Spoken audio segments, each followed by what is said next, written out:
Monsieur le député de Nicolet-Yamaska. Merci, Madame la Présidente. Bien sûr, mes collègues l'ont mentionné, il y a une relation unique qui lie la France au Québec de par son histoire, de par sa langue. Et donc, j'aimerais féliciter chaleureusement, au nom de ma formation politique, Option nationale, le nouveau président en qui les Français ont démocratiquement mis toute leur confiance. Le président Hollande aura fort à faire dans le contexte européen actuel, donc je lui souhaite aussi la meilleure des chances et beaucoup d'énergie dans ce qui s'en vient pour lui. Et je voudrais aussi féliciter la France au complet de s'être dotée, il y a longtemps de ça, d'un régime politique dans lequel ils peuvent choisir au suffrage universel leur chef d'État.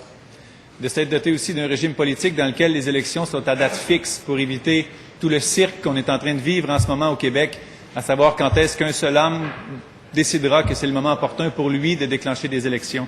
Donc, je voudrais féliciter la France au grand complet sur ce plan.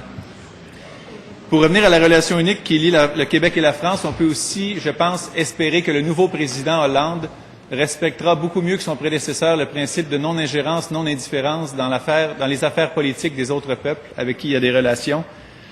Je ne reviendrai pas sur les déclarations que le président sortant avait déjà faites sur la détestation de l'autre, mais c'était manifestement mal comprendre la souveraineté au Québec.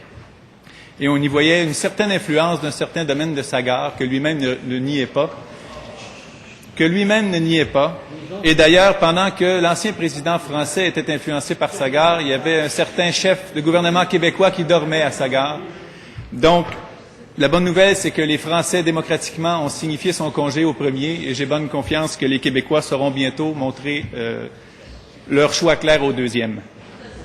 Donc, je voudrais, en terminant, féliciter encore une fois le président François Hollande et souhaiter la meilleure des continuations à nos frères et nos sœurs du peuple français. Merci beaucoup. Alors, merci. Merci beaucoup, Monsieur le député de Nicolet-Yamaska.